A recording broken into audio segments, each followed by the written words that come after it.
Now recording. Hey y'all, welcome to the Unfiltered Dirty Air podcast review of the week. This is Feem, your host. And Ryan, your co-host. And some Straggett, or some gay guy. Yeah, the one without a camera, Yeah, but hey, it's all good. It'll work out. I'm trying to fix the graphic here. Hold on a second. I'll get this shit Yeah. figured out. It's not like I've done this for 6 weeks in a row. Alright, Yeah. we're good now. Cover fucking Craig up. Yeah. Yeah.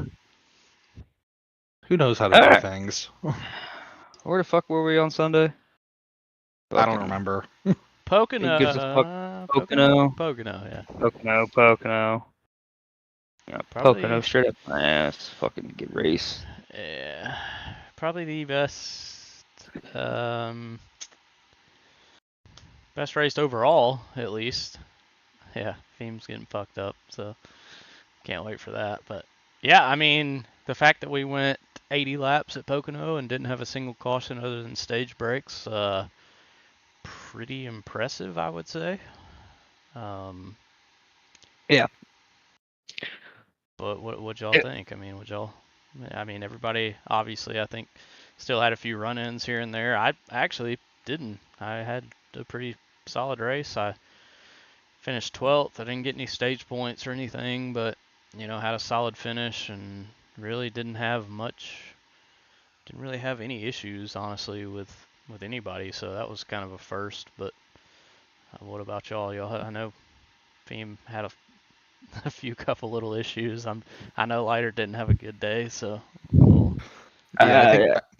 I think my message in chat immediately after the race of, if you need me in the hauler, don't, sums up my weekend. Yeah, I didn't have a bad race per se. I mean, I fucked up. I was running like 10th on that pit cycle.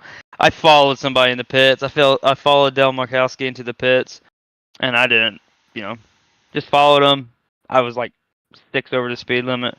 Got caught with a 40-second penalty. So it's like it completely screwed me over. I went a lap down, worked my way back up to the lucky dog position, but never really. I can't do much after that. Worked Fucking your way up to the lucky dog position after giving me a bump. And your ass was in the way. Your ass was in the way. I'll say the car was going no matter what. You just helped it go the rest of the way around. Yeah. I gave you a break in the tunnel turn, or that little short shoot. I had a nose under you, and I could have sent it up to you. I would have rather you just ended my race there. Yeah, I told Ryan, I was like, he fucking cuts my nose again. He's going around. I was like, I ain't gonna do it on purpose, but I ain't gonna move for him. The very next turn, I was like, ah, shit, I just spun. I just spun lighter. I didn't mean to do that. I really didn't, because I was off the gas. I was like, oh man, you got loose. I seen you get loose. I got out of the gas, and the ever so lightest tap, and you spun her. It was like the slowest spin ever, too, dude. I was just like, sorry, man. I think the big thing that sums up my weekend was after I made my pit stop, because you had already made your pit stop. I waited as late as I could to make my pit stop, thinking there was going to be a caution.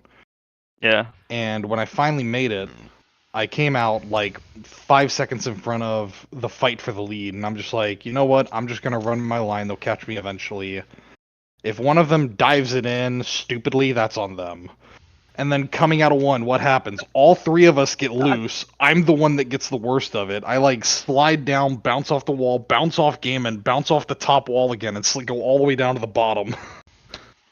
Yeah. Yeah, you almost wrecked Gaiman. That would have been bad. That would have been bad news for you. That would have been funny. I mean, I would have loved it, but yeah. You would have loved it. I would have loved it because I would have been like, that's revenge from fucking Dover. Yeah. Gaiman had one hell of a fucking paint scheme, though, didn't he? Yeah, solid white. Well, to be solid fair, white paint scheme. The broadcast was also struggling with trading paints because of, I think a lot of it had to do with Spa, the 24-hour race this weekend. Trading paints basically said, like, hey, they pretty much said, like, hey, our shit's not going to work. And, by God, it did not, because if you watch the broadcast, think 40% of the field was just solid white cars for a while. Oh no shit. Yeah, it was I think the rough dumbest looking. thing on my end is first stage I was in Edward Marshall's car on my screen for the entirety of the first stint, and then once I had my accident and finally got wrecked by David Wright, which really wasn't his fault. He plowed into off of turn 2 and just came down the track, and I barely had a nose under him and got shot to the inside. I went to go Control R to fix it, and then I'm in Bren's scheme for the rest of the fucking night for some reason. Yeah, I don't know what That's Traeger right. Paints was doing, but speaking of Edward Marshall, that fella, no, he's very fast, but good God, he about ruined a lot of Oh, people's races. right in front of us. Yeah, in turn 1, That was right in front of me and you. Yeah. he got turned. I mean, he got turned by LaJoy. We watched it after the race in the hauler, and now we kind of go through every. I mean, luckily we didn't have any cautions, so we didn't have to go through any cautions. So we just kind of went through some of the one car spins, and that one was pretty rough. I mean, it looked like a little bit of net code, but overall, LaJoy definitely made some contact with Edward Marshall, and Edward spins it down into turn 1. And I'm thinking, okay, he's smart enough. He's gonna stay down there, until the rest of the field gets by. And damn if he didn't. I mean, that No. motherfucker gassed that thing up, and he was sitting in the middle of turn 1 when me and Feem and Kent and just several others behind me were coming into turn 1, making our turn into turn 1, and there's a car just sitting there, and I actually lost a spot because I had to react and turn hard right, almost hit the wall, backed off, lost a whole lot of momentum. Lost a spot to me. I went right under you because Yeah, he you already did, slid yeah. down below me, and I went right underneath you.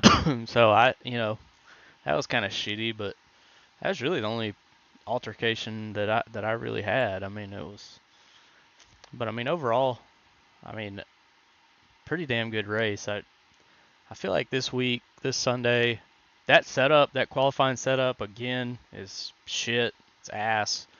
It's loose. That's not. Yeah, you talking about this coming up Sunday? Yeah, for Richmond. Fucking garbage. Um, Garbage qualifying setup. see my dog just walk by there for a second. He's pissed at me for doing a podcast, but Not yeah, giving him attention. yeah, the race setup actually is not bad. It's No, I pretty like good. It does get a little loose, but we did a little practice session Monday night, and it felt good. I haven't had a chance to run it in the A Open race yet. I might try and do that tonight. Should be one at 10:30, I think, so I may run that. Just see how it stacks up against other setups, and then just get me some practice and see what happens. But yeah, LaJoy said that he apologized over DM. Thought he was alongside him. Man, we've all been there. I mean, I've turned people before thinking that I was clear or thinking I had space, and I mean that shit just happens. It is what it is. I mean, I don't think anyone was upset or anything. I just wasn't quite 100% sure what Edward Marshall was thinking coming back on track, knowing that there was still cars coming. That kind of confused the hell out of me, but Yeah. and I almost threw the caution button, but he kind of got going, and about the time he got going, he kind of stopped and like moved over a little bit, and then everybody just went by him. So I'm glad I didn't throw it. Sometimes we will throw it if we feel like a car's in the way, or potential to for someone to hit them, but we kept it green and it worked out. So I'll take it. Whoa. Sorry, I'm messing with my shit. My bad. Yeah, I mean, sorry, I got my whole screen went orange for a second because I was doing something stupid. But yeah, I mean, I can't really complain that much about Pocono. I don't like the track. Can't tell you that much. And like that incident, I mean, it is what it is. I mean, at least no one wrecked. You know what I mean? Oh, one guy wrecked. I don't know. Yeah. But at least no caution came out. 2 guys wrecked. Yeah. Yeah, I mean, overall, I wish it was all right. I mean, everybody's gonna have altercations. It's just part of racing. I mean, you look at the real NASCAR series. I mean, it was Fuck, they couldn't even do a restart. yeah, it was I mean, fuck. rough. I mean, they had like 4 restarts in a row where they were just junking cars into turn 1. So I feel like we at least did a little bit better than that. So now Richmond, I don't know. Richmond might be rough, but we'll see. I'm what bad Might with leave we the do. Discord again. Yeah, well, we Let's- gotta figure out the choose cone too, because that was an issue at Pocono. Oh, that's People yeah. You got yourself choose a man, little you late. was pissed. You're Mhm. fucking pissed. Oh boy. I mean, We had it's 5 cautions. it's a very Sorry. No, you're good. I mean, I'm just saying it's a very simple concept. I don't understand how people don't get like if you're making your choose based off the cars in front of you. I've told people week after week after week, don't be right on their ass when you come to the choose. Then Yeah. fall back 5 or 6 tenths, and if everybody does that, you have plenty of time to look in front of you through your windshield and go, all right, I see 3 going low, I see 4 going high. I think I'm gonna go low. And then if you see the guy in front of you who's 6 tenths ahead of you, he jumps low, last minute. You still have time to decide, okay, I'm gonna stick low or I'm gonna go high. And it Yeah. seems like people just are on each other's asses coming to the choose, and then they're waiting, and they go, they kind of drift up high, and then they go, oh shit, there's 6 people in front of me that picked high, and then last minute they dive low. Well, the problem with that is you got people behind you that have already chosen the low line, and they're working to catch up to the next car because they saw you go high, and now you turn hard left. You're going to either make contact or be in the way. Yep. And it's just like, just make your choice. Like, and if you really do want to make that last minute decision, back it back, 6, 7, hell, a second is fine. I don't care. Like, we're not restarting. And then you can make your choose and not, affect Yeah. people behind you. So yeah, that's why I got upset, just because it's such a simple concept. And for some reason, now I will. Tommy Reynolds did have a little bit of an excuse. He had no audio, so he could not hear us. He could not hear his car. He couldn't hear shit. So he just I want to completely actually retort to that. forgot. You've got the giant thing on your screen that says 2 to Yeah. green. Fair enough. We've been doing it all damn season. Fair enough. It's 2 to green. We're coming to 1 to go. Choose cone at 1 to go. Yeah, I mean we all have that, but unfortunately, sometimes we just don't pay attention or we don't think. And Yep. unfortunately, Reynolds couldn't hear the choose cone saying, "Hey, we're choosing this time." I agree, though. 100%. I mean, you have that information on your screen saying 2 to green. You know you're coming to the choose cone. That's how we've done it for the first 22 races. It's how we'll do it for the next, 12 races or 14 races or whatever we have left. I mean, so yeah, I get it. I mean, but we're human beings, and especially during a race, you're fucking with your black box. You're looking at your tires. You're looking at your fuel. You're doing math in your head. I mean, I get how people forget about it. That's why we try and remind people every single time. I know it's annoying to some people, but some people honestly need that reminder. They're like, oh shit, yeah, I totally forgot. I mean, even I forget sometimes. Like, I have other admins that come over and say, hey, choosing this time. And I'm like, oh shit, I completely forgot, because I'm sitting there fucking, with fuel, auto fuel, got to turn auto fuel off or adjust the fuel or. Yeah, you're racing too, just like everyone else. See Why what the fuck did iRacing add that anyway? Stupidest shit in the world. I- That auto Dumb fuel. as shit. I can't. Yeah, I can't stand auto fuel. I Fucking change it to dumb. 5 laps at the very beginning. I think most everyone does, kind of, to just for a safety.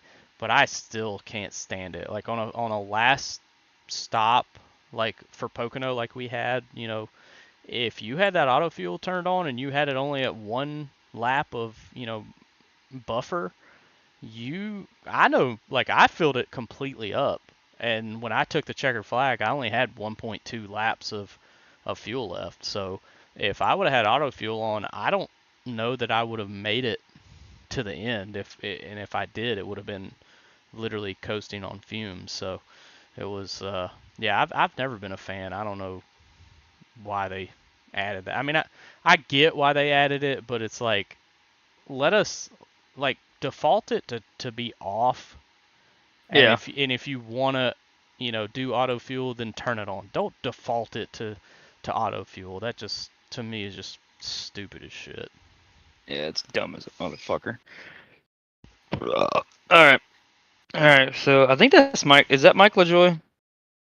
Yeah, That's it. MLAJ17, I believe that is Michael I'm Joy. guessing that's Mike LaJoy. So Yeah. biggest thing with Pocono, I thought was that there didn't seem to be a lot of people thinking big picture. It kept ending up in packs because everyone was fighting for position instead of sometimes treating the I'm pretty sure straights at like one a point he super was like speedway.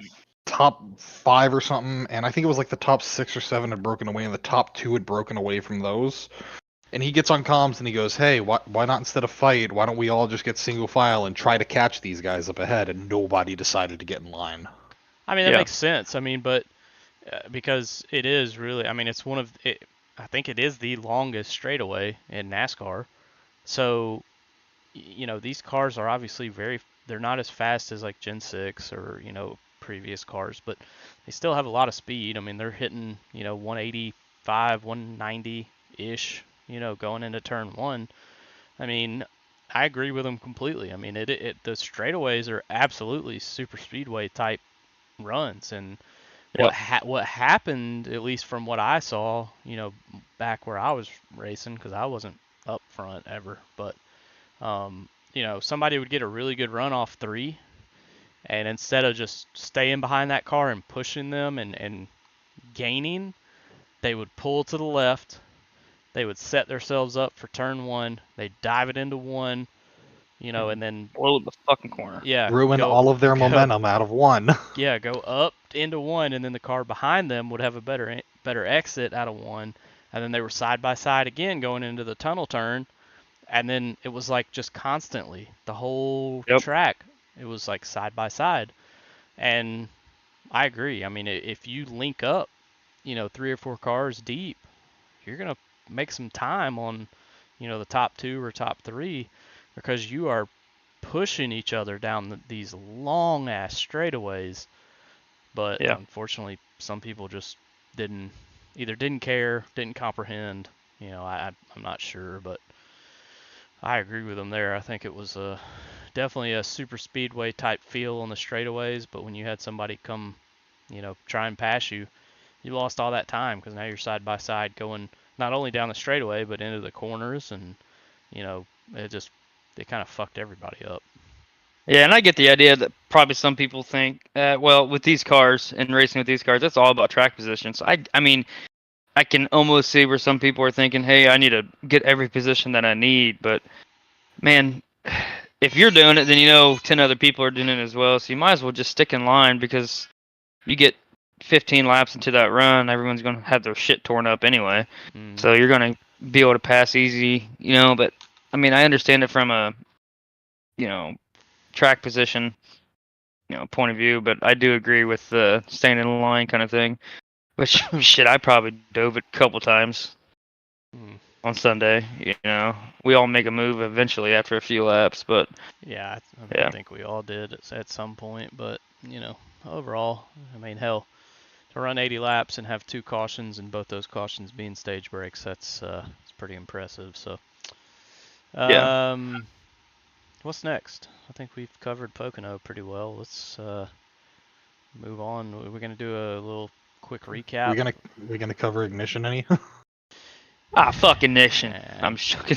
I mean, they were at Pocono too, and Smil was on the controller. He's already talked about that in the chat. Let's talk about the shithole that was that last lap. Well, yeah, we'll get to that in a second. But I even talked about it on the broadcast that Quiet came out, ran about 5 or 6 laps, and then left, and it popped up in my right-hand screen, because I have a thing that I need to turn it off so it doesn't show up during broadcast. But it said Quiet was playing VR chat right after he quit the Pocono race, so he came in, turned his 10%, and he got the fuck up out of Dipped. there. So that he didn't make the end of the race. Jerry LeGrand, I don't even think he started the race. I think that's like the second or third time he's done that. And then Smeal ended up getting a decent finish, being on a controller and not he was only going to run 10%, but he ended up running a little more than 10%. But yeah, there was some. What was it, the whole first stage? Yeah, I think he ran the full first stage, and then he kind of called it quits after that. I think he figured kind of after that nobody else was going to quit or wreck or anything. So still got him a decent finish, and that helps his points out tremendously because you finish 13th, you get even if you don't get any stage points, hell, that's 18, 19 points versus take a drop round, it's only 10, so that's 9 additional points, so it's pretty important there. But yeah, there was definitely some crazy wrecks, some crazy driving. There was, I know the last lap was the big one. You had Thomas Andrews, Noah Belleville, and the 6 car of Brendan Proudfoot. Yeah, Brendan Proudfoot all racing for the lead. Noah sent it 3 wide, kind of made contact with the 6th, turned the 6 up into the 2 of Thomas Andrews. Both of those cars ended up wrecking, and Noah had to pretty much back completely out of it, and then Brandon Fetterplace kept the gas mashed down and ended up winning the damn thing. So it was a hell of a finish, but yeah, definitely. Don't forget what happened on the short shoot. Yeah, that's true too. Yeah, that was a little crazy. I have no idea what the hell happened. I even talked to Bianca after it because Bianca, I don't know what the hell happened, but it seemed like she came down and actually turned Proudfoot, who I'm pretty sure is her teammate. Yeah, I think they're maybe like affiliate teams. I think he's on Stepping Stone. I don't know if maybe Bianca's on Stepping Stone too. It's kind of like an affiliate team of Line Power, but yeah, Let's that check. was Have people updated their teams? probably not, but yeah, that was definitely rough. And when we talked after the race, and it was like she basically said that she kind of just zoned out and didn't realize that there was another car on her inside. So when she exited the turn, she kind of turned thinking that she would be able to set up for the tunnel turn or for 3, whatever it was. And there was a car right there, and just turned that car around, unfortunately. But I will say that was utterly hilarious from my point of view, though, because I just see the car turn up and nail the outside wall, and then start coming down the track, and I'm just like, I'm keeping my throttle pinned, I'm going low because he's on the top, and he starts coming down the track, and I'm just like, please hold your brake, please hold your brake. Either you're gonna hold your brake or I'm gonna T-bone you, one or the other. That's always scary when you have a car that doesn't hold the brakes and starts rolling. Yeah, that's always a scary time as a race car driver. It's usually when you dumb son of a bitch, what are you doing?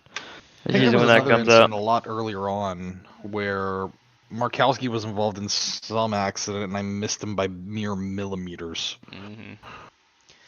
Yeah, it was a rough race, but I mean overall it wasn't that bad. It was just a couple wrecks that were kind of questionable, I would say, and it ended up being all right. But yeah, that last wreck was definitely like I saw Thomas Andrews up there, and I saw Noah Belleville going 3 wide, and I was like, yeah, this is not gonna end well going into turn 1, and it didn't at all. Well, alright, so playoff grid. After all this bullshit. Oh shit, that's tiny. Let me blow that up. Of course, Tommy getting the motherfucking way. Reynolds is leading in points. Game in second. Daniel Michelle's third. Brialt's fourth. Better Place is fifth. This is just playoff. I think Better Place is actually he's first in overall points. Yeah, he's leading That's points right now. So yeah. if he can keep that going into the playoffs, he'll get a 15 extra bonus points. But I mean, Reynolds will get 5 bonus points for his 5 wins. So I mean, he's Yeah. he's 5 already bonus points, and that's all he gets. If well, only. yeah. I mean, he'll get 5 points per win. So he's looking at 25 bonus points. Where I think Fetter Play said he'll get 15 and then 5 bonus points for his 1 win. So he'll be at 20. Reynolds will be at 25. So they'll be pretty solid in that first round as far as points go. So that'll be nice for them. Yeah. I won't have shit. I'll be starting at 2,000 points, and if I even make the damn playoffs. Same. Yeah. You're at least still on the cut line. I'm like 100 points out. Yeah, I need a win. I think I'm 20 points over the cut line right now, over Thiem and David Wright and Kruger and Briley Wright. So, yeah, we're it's rough on Sunday. Yeah, nights. there's 4 of us that are just like, and we asked to ass, you know. So dick to ass. What do you want to say? We're bunched up right there. Yeah. That doesn't even take into account like if Emma wins a race, especially like Indy Road Course, Watkins Glen. Like she's very good at road courses and Jacket being back. Jacket can pull a win. Jacket being back full time. Daytona being the last race before the playoffs start. That's a I mean, anybody can win that race. Anyone in the field. So, yeah, it's definitely sketchy going into the playoffs for sure. I'd say right now the top 12, unless Seth falls off a cliff and misses another like 3 or 4 races, the top 12 right now in the playoff points, I say is pretty set going forward. But yeah, Purnell's up. He's 688. I mean, it's less than 100 points from where David Wright is at 16th, and exactly 100 points from Emma. So I mean, he might be all right. I can't see Purnell losing 100 points from from now to the end of the season or end of the regular season. Well, we got 4 races left, 5 races left. I'm sorry, I'm a little tipsy right now. Yeah. What? Richmond, Michigan, Indy Road Course, Watkins Glen, Daytona. Sure. I believe that is correct. Yes. I did that from memory. Hell, I don't even know. Ryan's Look, only Mom, I'm got not as dumb 24 as I think races I on the am. schedule right now. By God. I mean, it's not like we follow NASCAR. I mean, That's true. I mean, you got a fucking point. Like, You got a point. You got me there. Go to Google, You can see the schedule for all year, and hell, you can see it for next year too. So. Yeah, I think it's gonna be fun though. I think that fight down there in the bottom is gonna be fun. I know. I mean, me and Ryan's been having a pretty good job. It's been fun. It's also been stressful as fuck as well. Mm-hmm. Yeah, but super stressful. Yeah. Super stressful. Yeah. Because I know I'm in right now, but like I said, I mean, Donald Ray, he's back full time. That dude can snap off a win, and I know how good he is. That's why I drafted him. Then the line power cars will be good at the super speedways. Emma herself is going to be good at the 2 road courses. And I feel like I can be strong at the super speedways. I think I've proven that. I just have bad luck at the big ones. I have, in my iRacing career, I have really shined at super speedways. I mean, a lot of people don't really realize how many wins that I have at super speedways on iRacing. Me and Rick James were actually talking about that the other night. I've had TNT, I've won at Talladega, I've won at Daytona, I've won super speedway challenges that we put together. I love super speedways, and I'm pretty decent at them. The one thing that really helps me is I usually qualify really well. But another thing that we kind of have to throw out there is I will actually be reaching out to anyone that has a win in A squared and making sure that they can fully commit to the playoffs, because I know that perfect example is Dustin Painter. I know that he's kind of up in the air whether he's going to continue his racing career or not. Jeremy has been out for several weeks. So Yeah. those drivers, I will reach out to them, and if they cannot fully commit to running into the playoffs, those drivers will give a waiver, basically, saying, hey, I'm not going to take a spot in the playoffs because I'm not going to be able to compete.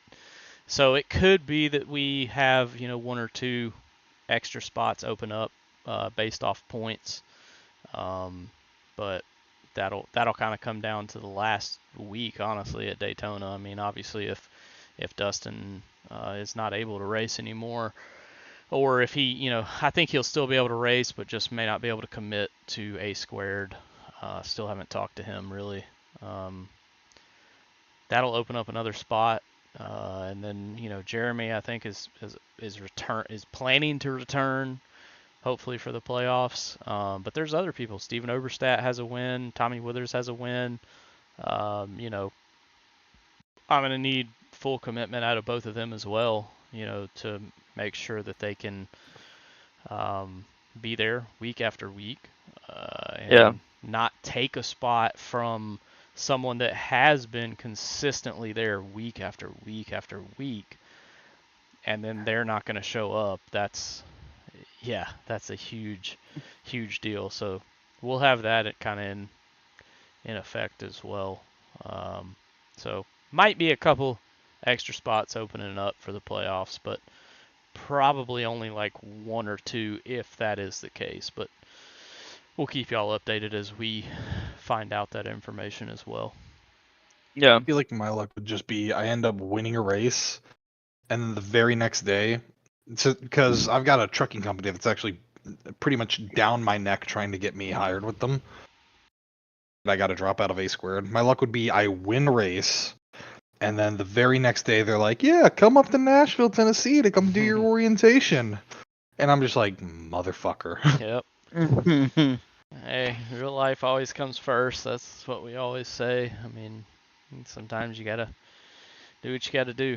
I mean, it is what it is. So, that's why we are gonna talk to everybody with a win and make sure that they can, fully commit. And if they can, awesome. And if they can't, they'll, give up their playoff position. They'll, have a waiver and they'll still be able to race, but they will not be competing, for in the playoffs. So it's going to be very, very interesting. It's going to be a crazy next 4 or 5 weeks with not only the regular season championship kind of, closing in between Fetter Place, Reynolds, Gaiman. I think Daniel Michelle could probably still get up there and compete for that. And then you got the playoff bubble that is, I mean, just about as intense as the real NASCAR playoff bubble. I mean, they have about 4 or 5 guys that are, 4 or 5, 5 to 10 to 15 points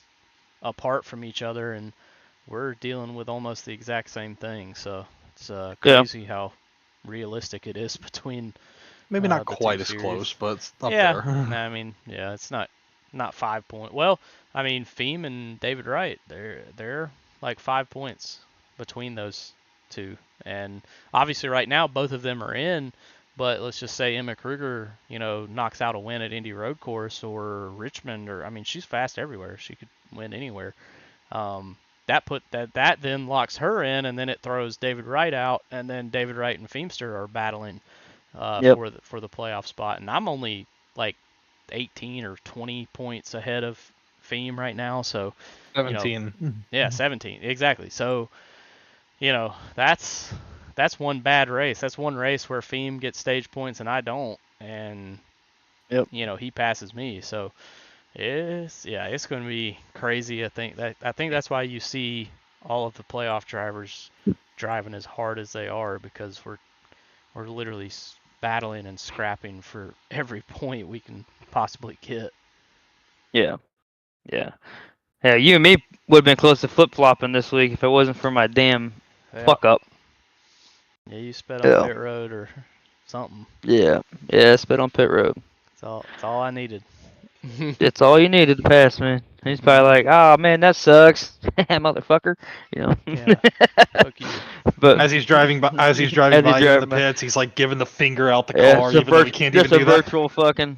Yeah. Hey, fuck you. Yeah. Hey, fuck I you, know you're my buddy. teammate, but fuck you, I want that playoff spot. I wish we could do that. I wish we could give like finger emojis out of the fucking side window as somebody passed you or somebody was behind you. That would actually be pretty cool. But Give it can't. 6 or 7 years. That'll Yeah. probably be a part of it. Just We'll like have a button full where you body can just start suits giving on. the finger. You just start hearing someone become Kyle Busch, bumping Yeah. on Jimmy Jam's back bumper. Hmm. I mean, Yeah. gotta have some kind of emotion in it. Yeah.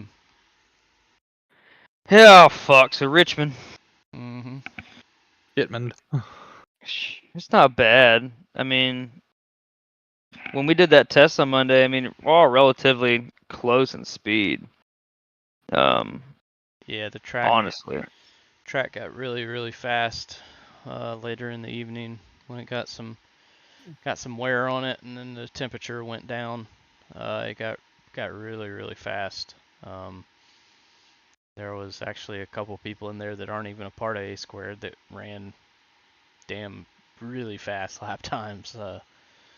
So one of those guys I might have to add to presidential racing. We'll see what happens after this second 12 race round. But he was in that session. I see what he's doing. That's what he's doing. He's gonna knock me out, so he ain't got to fight with me. That's what it fucking is. He's gonna dump me from presidential, so there's no fight. Look, I have presidential racing. I've already heard who it is that he's possibly gonna dump. Presidential racing, and it has had the shittiest luck with drivers. I mean, we started the draft. Cody was, I asked Cody. I was like, "Hey man, all right, can you commit full time?" And he's like, "Nah, I don't want to commit full time." And I'm like, "That's fine, no big deal. Just was asking."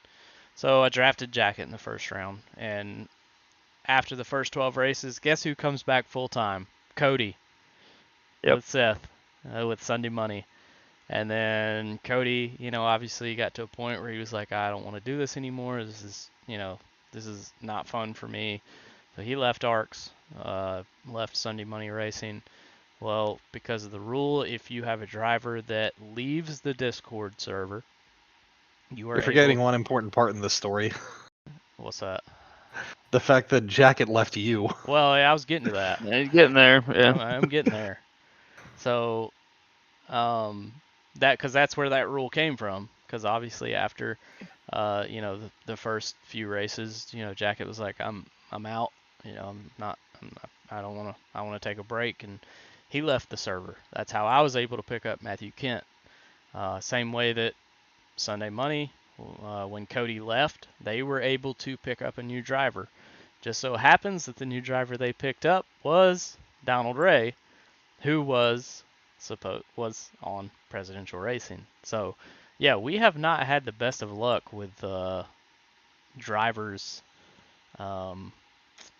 sticking around, and then when they do come back, they go and race for Seth. So, I mean, it's proof that people want to be on a winning team. Sunday Monday's, top of the points right now for team points, but Team, you gonna go race for Seth next year? I don't even know if I'm racing next year, brother. Yeah. Whoever drafts him. Yep. Or doesn't draft him. We'll see. Yep. Yeah, how the chips fall. Yeah. Next year will be different anyway. We'll probably have a couple more teams than we have this year, and then obviously we'll have the one-off drivers that will be able to race as well if they qualify or are approved. So next year will be completely different. Yeah, it'll be fun.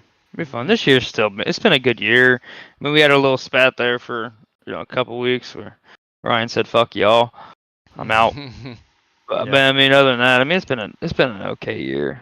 The wrecks, I think honestly the wrecks are down from last year. But I don't know if that was the wrecks last year. What we have with these cars were more towards the end of it. Like once they did the update to the freaking cars, And then, and no, everyone was so used to the cars being stuck there. That first half of the year, that second half of the year, the cars were just gone. Completely different car. But I mean, it's been an okay year for the most part. I mean, I've had shit luck. I had shit luck at the beginning of the year, then went on that tens, and now I'm back on the shit end of the stick after Pocono. Hope it turns back around, but I mean, fuck it, whatever. I'll keep drinking and driving. It's whatever. But I mean, if we look back at the season, like, what's the worst race that you can recall?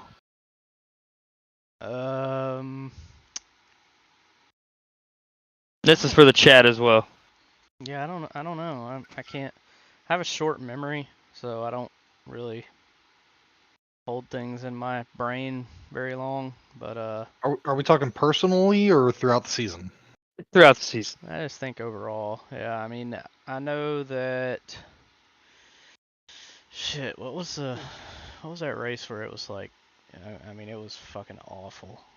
I don't even remember what. I mean, honestly, we really haven't had any like god awful races. I mean, we've had some that have been pretty rough, but you know, I feel like we've had some decent races, but Yeah, I Gateway think, sucked. yeah, Gateway was I'll pretty throw it out there. rough. Gateway sucked. I think Nashville was pretty bad. That was after Nashville. That was the week where I left. I was like, yeah, I feel like doing Nashville was this. honestly the worst just because of what happened There's during a lot the of race context, and the yeah. immediate thing that happened after. Mm-hmm. Yeah. I think without the chaos of you making the rule and that one rule which everyone bitched about and you just going, you know what, fuck this. I think it's a better weekend. Yeah, Yeah. Nashville was pretty rough, but I mean that's just because I was pissed off because I got wrecked by somebody that is, you know, supposed to be one of the best in the league, and he just, you know, drove it in and just dumped me. I mean, it's never fun as a driver, especially when you're battling for, you know, points and playoff points, and this guy's, you know, way faster than you and already has a win and probably will get, you know, a couple more wins, and you're like, what the, you know. So I was already pissed off to start with, and then, you know, everybody seemed to just be pissed after that race for whatever reason. I was freaking laughing at the Gaiman incident, but feeling sorry for Toby at the exact same time for that race.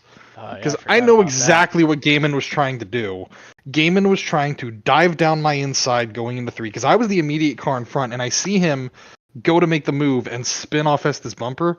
And if you look at it, he's full throttle until he starts coming back up onto the track. That's when he finally gets on the brakes. And I'm just like, yeah, that was completely intentional. Well, then he stopped in front of him on pit road. So, I mean, Yeah. he cut him off in pit road and then just stopped and just basically wrecked him on pit road. And that's when Toby, you know, lost his shit. But Lost his shit. I haven't seen Toby or heard Toby lose his shit like that. He lost his shit. Mm-hmm. I don't get. Give me a motherfucking suspension. I don't care. I'm gonna speak my mind. And then the stupid thing was, Gaiman pulls in front of him to keep him from getting to his pit stop, and then tows to his own pit 2 stalls up. Yeah. Like, why? Hey, of all the damn things, that was the most brain dead thing I've ever fucking seen out of Gaiman, and he dumped me at Dover.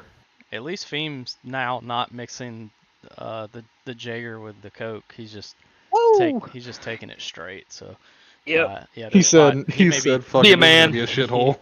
He may be a man. He may be passed out here when this podcast's over.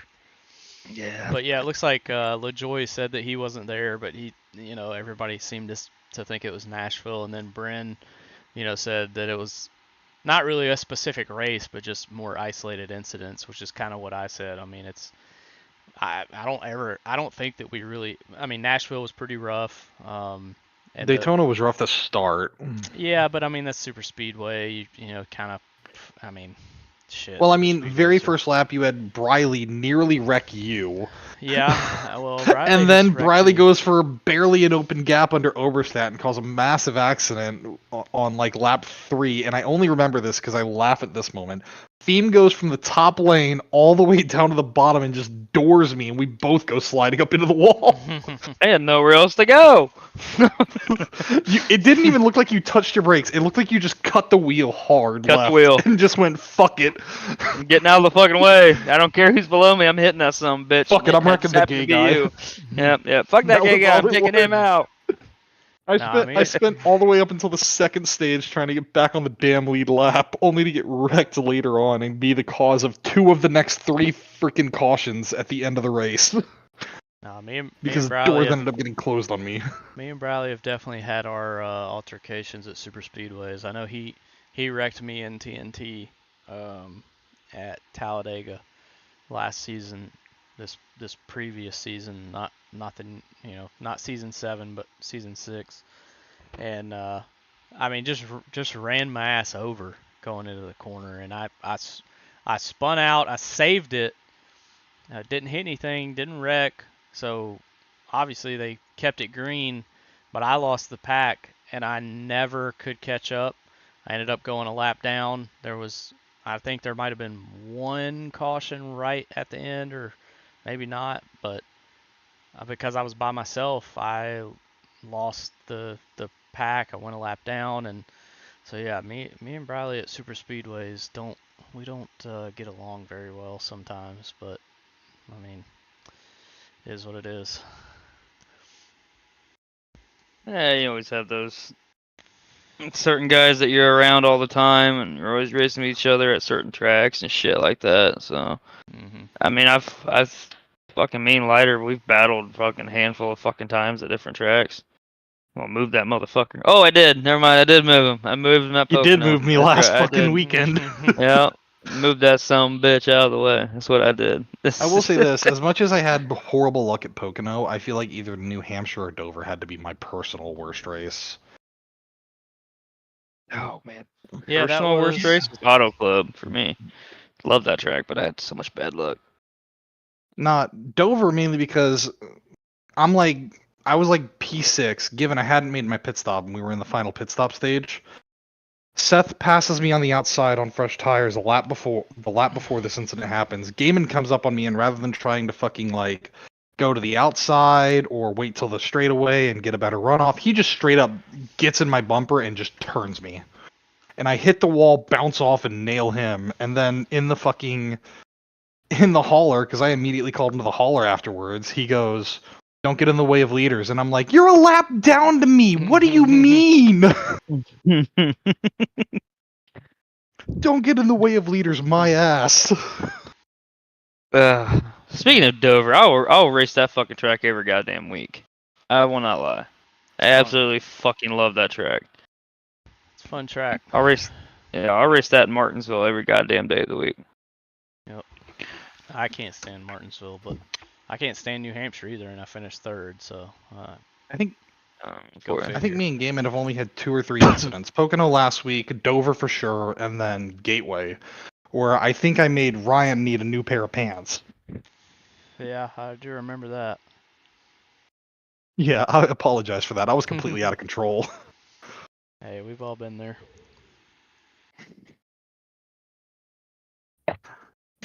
Yeah. The same way you say fuck the 27, fuck the 25, I say fuck the 61. There you go. Everybody has a rival.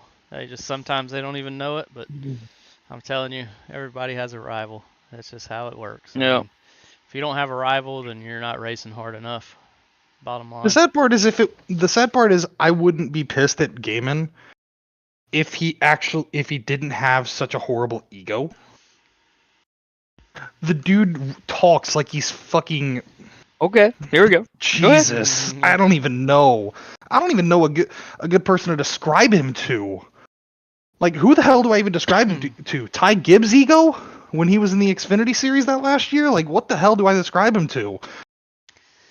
And I understand. He reminds me a little He bit is- of Denny Hamlin sometimes, honestly. Boom! There it is. That's a There good it is. one. I mean, he's fast. He's fast as shit. He wins races. He's fast as shit, but then he makes some of the most brain dead fucking moves. Yeah. And then he'll have a fast repair and he'll just quit the race outright rather than use his fast repair. I've seen it done before. Yep. And I'm just like, why the fuck? You have a fast repair. You're one of the fastest damn guys in this field. And this is why I think I was talking with other people in the chat. It may have been with you in there. I'm like, I don't see him making the Final Four, like, period, just because of that. Yeah. I mean, I think it'll change when he gets in the playoffs. Obviously, he'll be definitely a lock, I think, to make it past the first and second round in the playoffs. He's just too damn fast. But I do agree, if he has some bad luck, you know, his temper could get to him, and you know, that's one thing I bitch a lot. I you know, I get mad when I get wrecked, but very, very, very rarely do you see me quit a race. Yeah. I'll drive that thing with 10 minutes of optional repairs, you know, just to see if I can't get one more spot, because I know how important just 1 point is. I mean, so it's very, very rare that you see the 12 car quit a race. I don't think I've ever quit a race, to be I think honest. I've quit on 2 this year. Coda and Never quit Richmond. one. I did stop.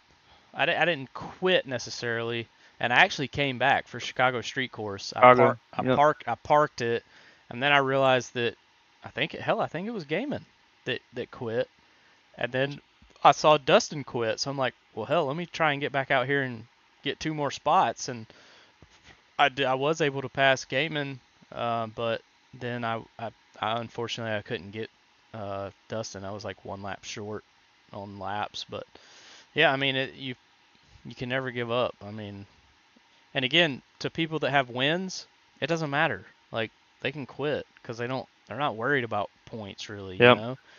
But for me, for Feem, for Briley, for David Wright, for Kruger, for hell, Leiter, you too. I mean, we can't quit races because we've got to go out there and try and get, even if it's just 1 more point. That could be the 1 point that you need to lock you into the playoffs. So I mean, Yep. I've always had a no quit attitude. I mean, throughout all arcs, all series, it's very, very rare that you see me quit out of it. Now I may lag out of a race sometimes, but you very rarely see me Join back quit. and get running again. Yeah, I mean, I'll come back in as soon as my internet, gets settled back down. I mean, it's been much better this year, obviously, than last year, but yeah, How many races in did you have that bad internet? I think it was the first 2 you missed. You missed Vegas and Phoenix, and then Atlanta. You came. No, you were at the Atlanta race. Yeah, so I missed Vegas because I was actually in Michigan. So And then I think you missed Phoenix as well because you were coming back. Yeah, I could be wrong on that. no, I did race Phoenix. I missed Vegas because I was in Michigan, and then I Race think Phoenix, and I you missed raced, Atlanta because he was there. yeah, because I was at the Atlanta race. I went with Tommy Withers and his buddies. Tommy Withers actually went to the Atlanta race for his bachelor party. So um, that was actually a lot of fun. Cody came with me, and we hung out with Withers and his buddies and got to watch the Atlanta race. So yeah, I missed those 2 races. So you're talking, I mean, what was Atlanta's like, race 6 or something? I mean, it's early on. I mean, for you to still be in the playoffs, missing those 2 races with how competitive this field has been is actually a good on you. Yeah, Motherfucker, I haven't missed a goddamn race, and some bitch is beating me. Yeah. Fucking, I blame the fucking goddamn Matthew Lighters in the world and the goddamn motherfucking David Wrights in the world. Fuck them all, man. I'm just joking. Just fucking with you. No, I mean but it's true. I mean, for both of those races, I only got 10 points. I mean, Vegas, I love Vegas. Obviously, Atlanta is a wild card. I finished 10th at Atlanta when we ran there the second time this season. So, probably would have gotten some decent points at Atlanta. I got stage points when we ran Atlanta the second time. So, I mean, but life, life comes first, obviously. I mean, so it's, I was obviously, now though, when I go to Michigan, Kinsey has a setup there that I helped her set up. So if I go up there, I'll be able to race. That's actually where I raced at Chicago Street Course. So now I have options, but I was gonna go to the second Atlanta race, and I was like, no, there's no way I'm missing another Atlanta race. Like, I need the points. He no, said, I need the yeah, points. I need But points, and I gotta. So that's what I did. I just raced and had a really good points day. So speaking of Atlanta, was that the wildest finish in ARC's history? it was. That was a damn good race, damn good finish. Don't I want to talk feel like, about it. yeah, Feemster almost had it. Came home second by like fucking 9 7 1,000ths of a 1,000ths or something. second. Yeah, I mean, Tom That Sears much. beat him just by a hair. I won't say The the sad other part word is, in front of that because that's, I think, not appropriate for the podcast. But I We just hate know the what you fact that my mean. teammate didn't Okay. push me. If my teammate pushes me, I probably have that win over Sears. It was that close. If it Brent was. stays on my ass, I win that race. But Brent, No, because when I got into Sears and kind of pushed him up the track where you two hit because you were trying to squeeze him down, yeah, Bren said, "Fuck it, I'm not pushing you anymore," and got behind Sears. I was like, this motherfucker. And then when you came down to try and fucking door him or try to take the fastest route to the line, you hit Bren in the right front and sent him into me, which got me sideways. You gotta do what you gotta do. So Going to the fucking line. You had I wasn't Sears and moving. Feem rubbing door to door like it was fucking Kurt Busch and Ricky Craven at Darlington. What it You felt had like. me and LaJoy coming across the line fucking sideways. You had, after the line, James Kerr got into the damn sky for a second.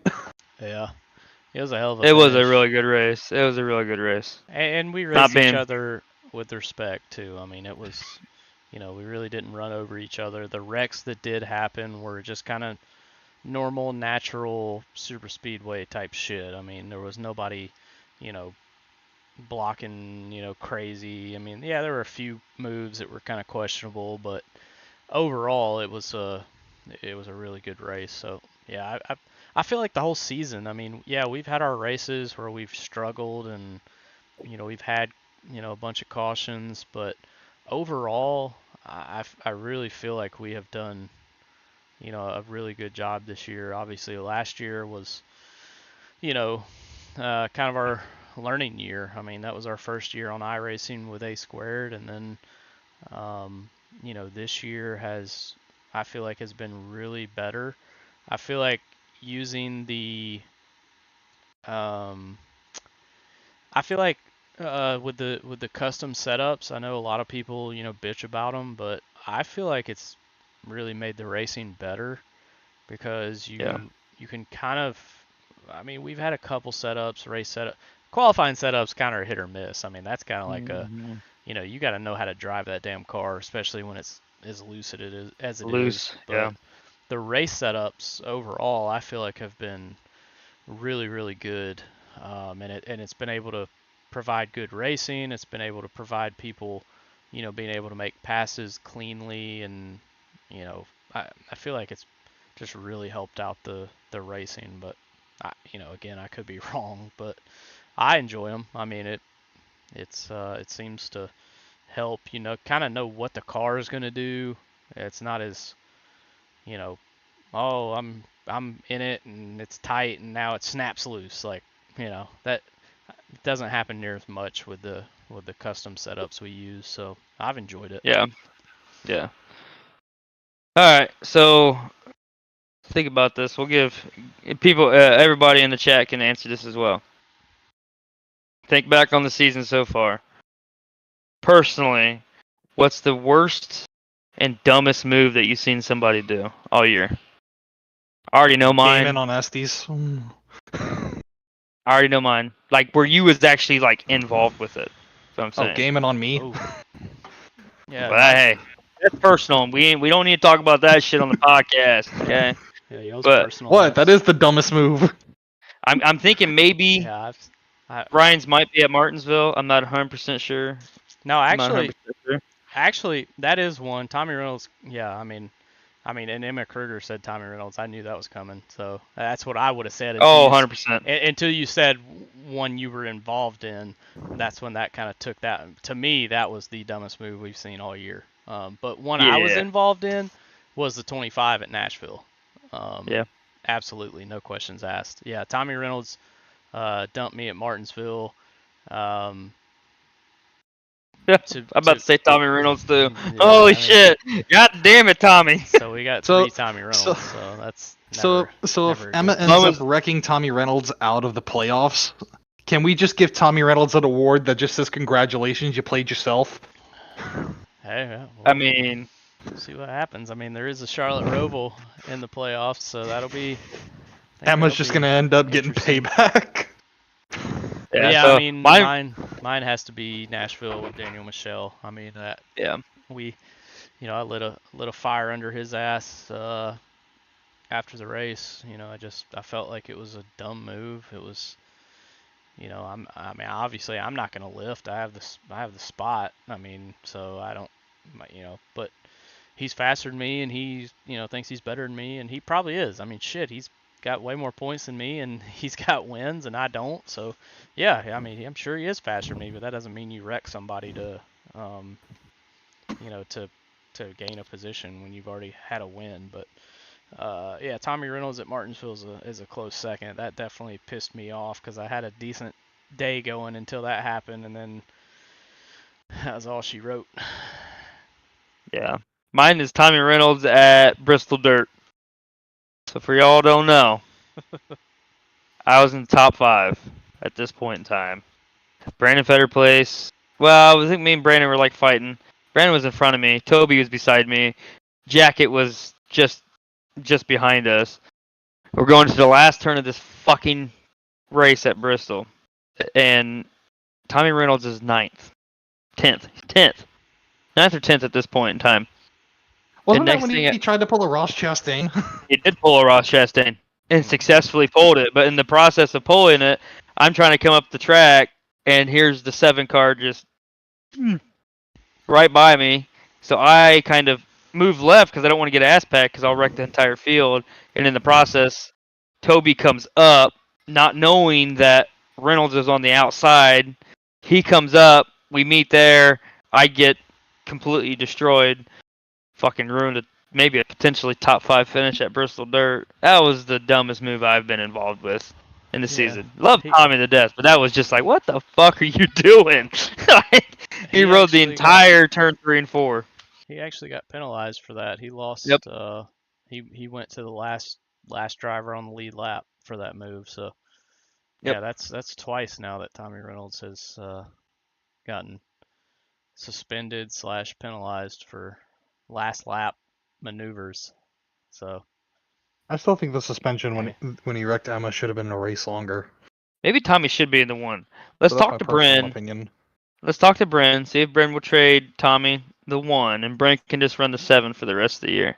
And then we can get a big ass watermelon head and put it on Tommy's car. Actually, he drives my car, so I'll put a watermelon on his car for him, and he can drive that paint scheme for the Unfiltered Dirty Air podcast. Yes. Speaking of that, now we're going into kind of real NASCAR for just a little bit. Have y'all noticed how Ross Chastain is like non-existent anymore after his team owner, came to him and was like, "Hey, dude, you gotta fucking chill out. You gotta quit your shit. The whole field fucking hates you." When is the last time you've seen Ross Chastain be competitive at a damn race? Like he just fell off the side of the earth. So maybe Bandit Racing should talk to Tommy Reynolds and tell him, hey, you need to chill your shit out, and then maybe he'll finish 25th like Ross Chastain does now. So did Denny Hamlin just inherit the aggressiveness of Ross Chastain from last year then? Denny Hamlin's always raced like that. Hamlin's always what he did. Yeah, what he did this last week is how he is. It's how he always is. Yeah. Yeah. Right, I hate that motherfucker. Do we have any questions for the chat? Yeah, chat. Give us some questions. Throw some questions out there y'all want us to answer. I was gonna do like a trivia thing for the chat, and the first person that answers it correctly, I'll give them like $10 or something. So I'll think of a question. So You think? Yeah. or one of But y'all chat, can think throw of one. something.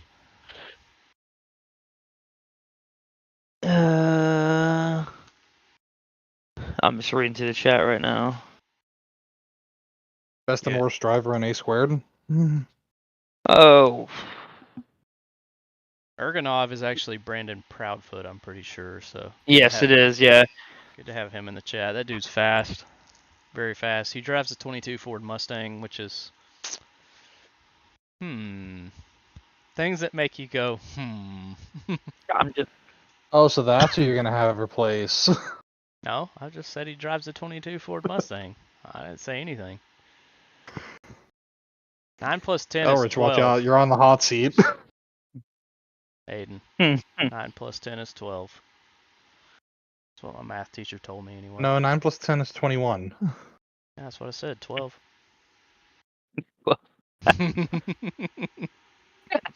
What's 9 plus 10? 21? You stupid. Hey, I mean, anybody want to talk about OAP on Saturday? I was Yeah. too busy getting ass blasted in fucking Spa. Oh my God. I ran, dude, Saturday was a crazy day for me. Well, hell, you too, Feem. I mean, we ran, me, Feem, and Kent ran Spa. We started at 6 p.m. Friday night.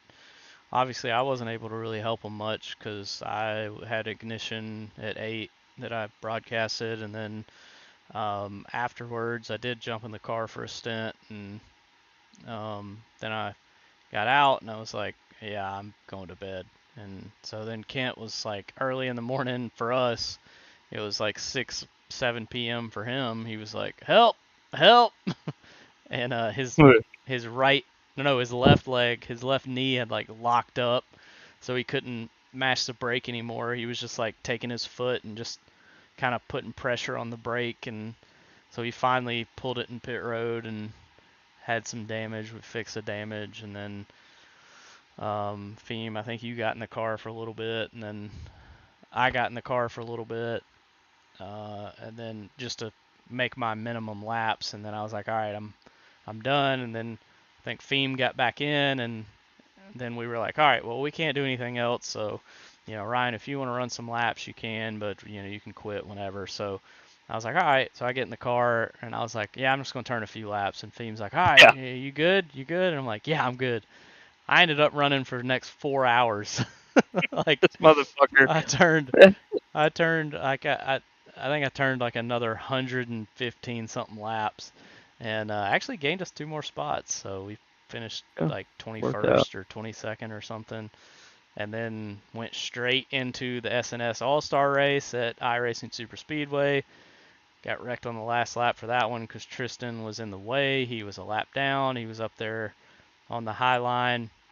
Instead of just pulling out of the way, like in 3 and 4, because we're coming to the checkered flag. Coming to the checkered flag. Tristan just stays up high.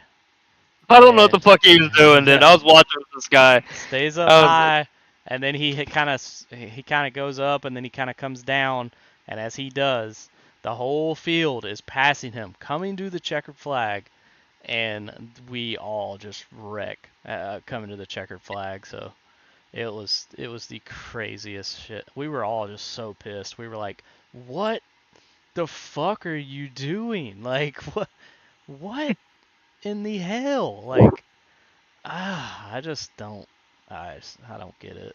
But that was fun. And then we did OAP, and everybody in practice, including myself, was like, holy shit, this car is a fucking handful.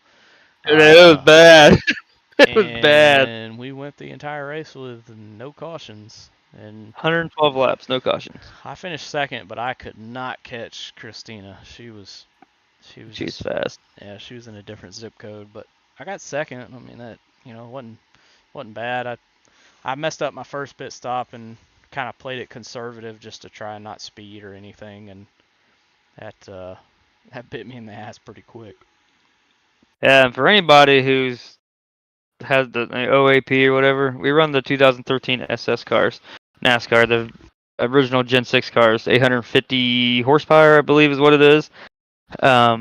Cars are a complete and utter handful, but it's been literally the best racing that I've raced with on iRacing.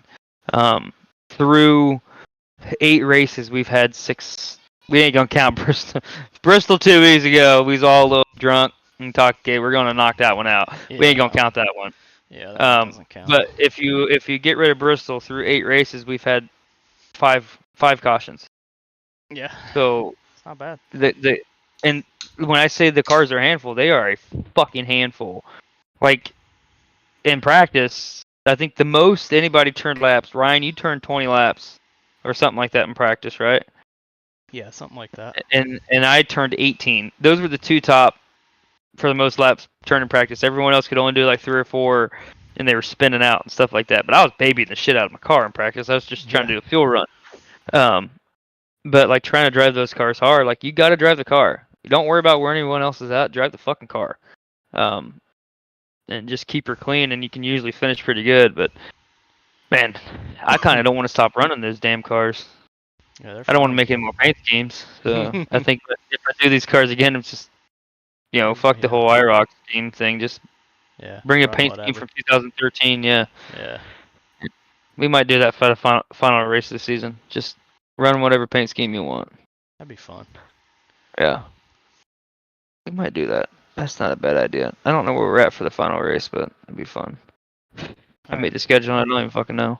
Brendan has a question about overall plans for Arcs Extreme. Yeah. Do you guys need any assistance regarding formatting, schedule, race format, etc.? I'm assuming you mean Arcs. So we have 2 divisions of Arcs Extreme. So we have Arcs Extreme Asphalt and we have Arcs Extreme Dirt. Arcs Extreme Asphalt is mainly taken care of by Dustin Painter. It's going to be kind of a mix-up series this season, so it'll be between street stock, super late model, modifieds, Mazdas, and there might be a 5th one, but it may only be 4. So it's basically every week is like 1 week we'll run street stocks, next week we'll run Mazda, next week we'll run mods, and then super late models. So that should be a lot of fun. I think he's kind of got that covered. On the dirt side, we're running super late models, as you can tell. My picture behind me, which is not going to show up because it's trying to pick me up, but super late models. We don't know. I would love to run heats, but got to do some recruiting to get enough people to where heats make sense, and then features will be pretty short. I mean, usually like 30 to 35 laps, depending on the track, and it'll just be regular dirt World Outlaws points structure. And we had a lot of fun last season with the different classes all on the track at the same time. It was a lot of fun, but the thing with that is, like, if you only have 9 people show up, you have 2 in the 410 sprints, you have 2 in the late model, you have 2 in the big block mods, then you're really not racing everybody. You're just racing the people in your class, and we just don't have enough. We just don't have enough participation to do that again. So it'll all be super late models this year.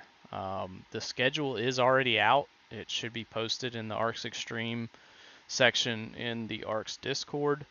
So you can look at that schedule. Most of the tracks on the schedule are actual tracks that the World of Outlaws super late models race at. Obviously, a lot of the tracks they race at are unfortunately not on iRacing, so there are some tracks on there that they don't have on their schedule. But for the most part, especially early on in the year, it's mostly tracks that the super late model guys are racing at in real life that's on their schedule. Obviously Eldora's on there. We have I'm pretty sure I put Knoxville on there as well, but Fairbury, a lot of the tracks, like I said, that they race in real life that are on iRacing, they are on the schedule. And then we just filled the holes with whatever was missing. So it's going to be a lot of fun. It's super laid back. We don't take it as serious as Friday, Saturday, and Sunday nights. It's for fun. It's still competitive, so we're still racing each other, but we're we're having drinks and just enjoying Oh yeah. racing on dirt. So it should be a lot of fun. It'll start again. I can't look at the Discord right now. But it starts in September, I think, sometime. But the schedule's been posted for both Arcs Extreme Asphalt and Arcs Extreme Dirt. So great question, Brandon, and hopefully I answered your question. But I'm pretty much in charge of that series, and I don't really have a August 29th is the yeah, date you August got 20. as the There you start go. date. Yep, there you go. August 29th, and then we'll have 2 weeks off in October because Dustin Painter will be out of town, so he won't be able to run the asphalt series on Mondays. And we usually try and run the exact same schedules as far as dates. So Monday, Tuesday, one after the other. So he'll be off those 2 weeks. I think he's going to Florida or something, and he'll be on vacation. So we will also take those 2 weeks off, and then we'll start back. Actually, I think October 31st is the first week off from our 2-week break, but should be a lot of fun. I'm excited, and don't really have. I mean, I'm really the only one that puts it together, but because of the lower car count, and we kind of, again, we kind of just like to have fun and just race around and get better, help each other out and just drink and have fun.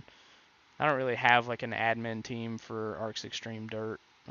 Joshua Garrison helped me for a little bit, but he's changed his job, so he's not able to, really help anymore. So, I mean, obviously, if anybody wants to help out, feel free, but it's pretty laid back. Yeah. Oh, I was gonna mention it while we're here. Y'all, 6 hours Chicago street course. Y'all make up a team. You ain't gotta be any good. Who gives a fuck? All right, we're gonna drink and run around Chicago street course and GT3 and GTE cars. That is gonna be August 3rd. Yes, August 3rd because A squared is at Darlington on the 2nd, correct? Or not Darlington. Yeah, Darlington. Are we doing? When is that? Not August. That'll be September. September. Yeah, I think Right? that's September. Yeah, September. Yeah, we're moving it to September. So September 3rd. September 3rd is when the 6 hours of Chicago street course is going to be. GT3, GTE cars. There's like 16 or 17 people in the Discord right now. But if you want in on it, fucking let me know. It's going to be a good time. It's free. This one won't be broadcasted, but in later November we're doing 24 hours of wherever we're on. It's on a vote right now between 5 tracks. That one will be broadcasted and money pool for that as well. So money to the winners. But that's a good time. That's coming up here in the next month or so. A little over a month. Arcs Extreme, y'all come out and run dirt. I suck at dirt, but I plan on being there. So fuck it, right?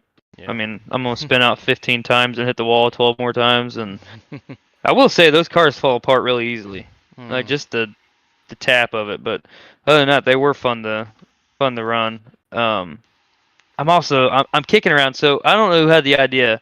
It was a couple weeks ago. The Mount Washington Auto Road. That was Noah Belleville. Noah. I think it'd be fun to put something together for that as well, like a fun event. I'm not sure how we'll do it or how we do it, but I think it'd be a lot of fun to do. Just to maybe do the hill climb and then right after do the descent of it and just have fun with it. But I think that would be fun as a group. Absolutely. And another thing, really I mean, we haven't really done a whole lot of big like ARCS events this year. But December, we'll be doing the 3rd annual ARCS Jingle Jam. It is a race that we run. We invite pretty much every league that we know of to come out and race. We have a full 40 car field, or 42 car, 43 car field, whatever. But we allow all the way up to 60, so qualify in the top 40 or 42 or whatever we decide, we'll move on to the feature. It's a race that we do to raise money for Toys for Tots, for kids, that obviously don't have the opportunity to have, new toys at Christmas. We have, like I said, this will be our third year that we do it. We did it 2 years ago, and then we did it last year as well. Last A year, lot of fun. last year we had a full 40 car field for It the was hella race. fun last year. Y'all should try to come and join it next year Yeah, or this year. it's so much fun. We raised, I think we raised like almost $1,400 the first year, and then we raised like almost, I think it was like $2,500 last year. So we're continuing to grow that. And now that we're kind of, last year we really didn't have ABN as kind of a sister league, and now with Merrick Watchhorn coming in, kind of, making that partnership with Twiggy Racing. We have some more leagues that we can reach out to. I always invite some of our past Xbox leagues that are now on iRacing, like ENEA, Shake and Bake with Frozen Toes, SXRL that Sebi runs over there. We invite everyone, and it's not about winning. It's not about racing. I mean, obviously, yes, that's what we're doing, but it's all about raising money for the kids. And it's one of the few things that I have a lot of ideas that come out of my head, and we do. I mean, we've done the ARCS Dream, which was a hell of a lot of fun. We did a prelude to the Dream before. We do the Chili Bowl every year. We do our own ARCS Chili Bowl. We've done, obviously the 24 hours of NASCAR that was kind of my idea. It wasn't the best idea, but whatever it was. But the Jingle Jam is the one that I feel the most proud about, just because nobody wins anything. You're not going to win anything if you win the race, other than now. Well, I do say that Tom Sears actually won a badass plaque last year for winning that race. It was at Atlanta with the next gen cars. We don't know the car or the track quite yet, and again, it's still 6-7 months from now. No, actually, oh shit, it's only 5 months from now.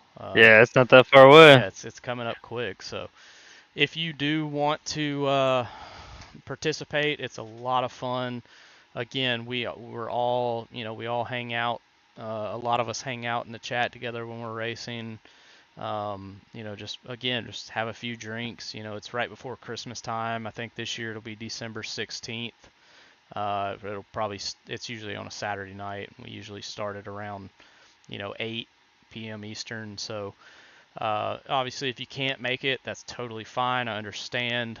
But we'll have a huge fundraiser that you can, even if you donate $5, that would be a huge help. And it all goes to Toys for Tots. So 100% of everything that's raised, nothing goes back into ARCS, nothing goes out to the winners. It all 100% goes to Toys for Tots. So it's a really fun race and for a great cause. So I'll start pushing that here probably within the next month or two.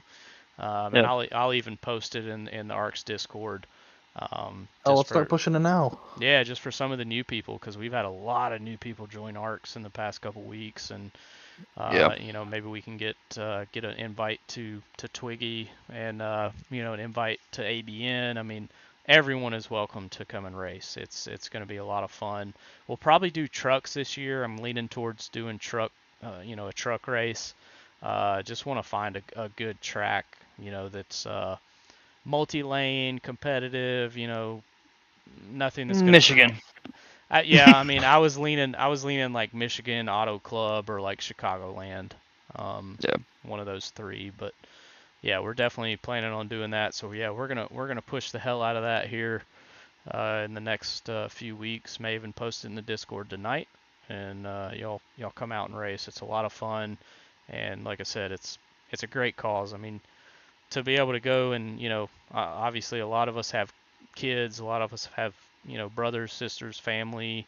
To the fact that we are privileged enough, most of us, to wake up on Christmas and be able to give our kids gifts, or give our siblings gifts, is something that a lot of people don't have throughout the United States. So it's really cool to help out people, and with fake race cars. I mean, that's always fun. But keep look out for that. We'll get y'all in the Discord and get that thing set up here pretty soon. All right. Well, shit. Anybody in the chat got any final questions for us? So I drank way too much. I'm ready to maybe go to bed. I'm not sure yet. I gotta play my Madden game, so. Oh, I gotta I do need an to do that AVN too. race that Yes. starts in 10 minutes, and I have no practice yet. There you go. Yeah, well, I'll play my builds Madden character. game while you race track that you have never practiced at. I did that Heck, for I Spa, actually, to be fair. So I bought Spa You 10 did do that minutes. for Spa. 10 minutes before I I was actually supposed did to end get up in the leaving car. I actually did end up leaving the Madden League. I had to get rid of Madden 23 for space. Bummer. So I don't get to play you this year. No, it'll be next year, and I'm gonna keep those Giants, because I know you're gonna keep the Falcons. Oh, of course. Yeah. We'll have Don't worry, Ryan. I'll kick your ass when the I don't Bears have get to- on the schedule. I don't have to play you this year, so. That's I'm true. good. You don't. Actually, what I'm debating on doing is taking the Jets and moving them to Brooklyn. Mm-hmm. That way, there's actually a New York fucking team rather than a New York team that plays in New Jersey. You got a point. That actually, it's not a bad idea, honestly. To still be called the Brooklyn Nets, or Brooklyn Nets. Brooklyn Jets. I think the three type that they give is the Brooklyn Beats, which is like a purple scheme, the Brooklyn Barons, which is like a blue and yellow scheme, and the Brooklyn. What the hell's the other one? You can keep the same logo. You can, but it says New York, and the team will be called Brooklyn. Fuck it. Who cares? Video game. Fuck them. Brandon. It says New York, and they're in New Jersey.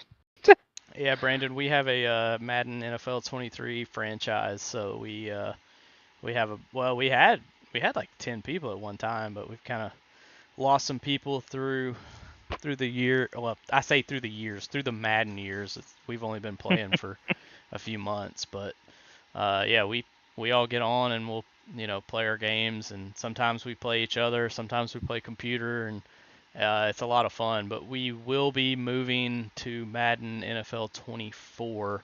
Obviously, that game comes out in August, so we're hoping we can get one more season, maybe two more seasons in on the old game. But if anybody listening, if you plan on getting Madden NFL 24, come join our fantasy.